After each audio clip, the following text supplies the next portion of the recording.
எல்லாருமே பார்க்கலாம். நல்லா தான் இருக்குது. இல்லை வயலன்ஸ் அதிகமாக இருக்குது அப்படின்றாங்களா? ஆமாம், வயலன்ஸ் இல்லாமல் நல்லா இருக்கும். ஸோ வயலன்ஸ் பிடிச்சிருக்கு உங்களுக்கு? அப்போ ரசிக்கிற மாதிரி தான் இல்லை. ஃபஸ்ட் ரிவ்யூவில் வந்து ஃபேமிலி ஆடியன்ஸ் பார்க்க முடியாதுன்ற மாதிரி சொன்னாங்க. அதனால தாங்க. இல்லை, நல்லா தான் இருக்குது படம் பார்க்கலாம். எல்லாமே சூப்பராக இருக்குது. டைரக்ஷன் எல்லாமே நல்லா இருக்குது. எல்லாமே நல்லா பேக்ரவுண்ட் மியூசிக் தான் மிரட்டி விட்டாங்க.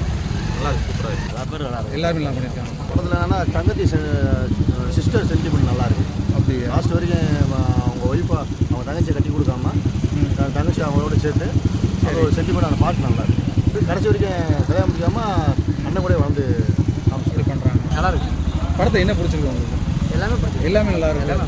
பாட்டு எல்லாம் ஃபைட்டு எல்லாமே நல்லா இருக்குது. செகண்ட் ஹாஃப் கொஞ்சம் ஸ்லோன்னு சொன்னாங்களே, அந்த மாதிரி இல்லை, அந்த மாதிரி எதுவும் இல்லை.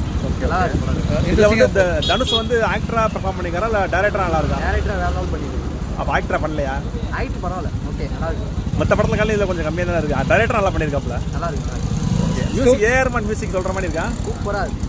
பிஜிஎம்மா சாங்கா எல்லாமே நல்லா இருக்குது. மோஸ்ட்லி தனுஷோட ஆக்ஷன்.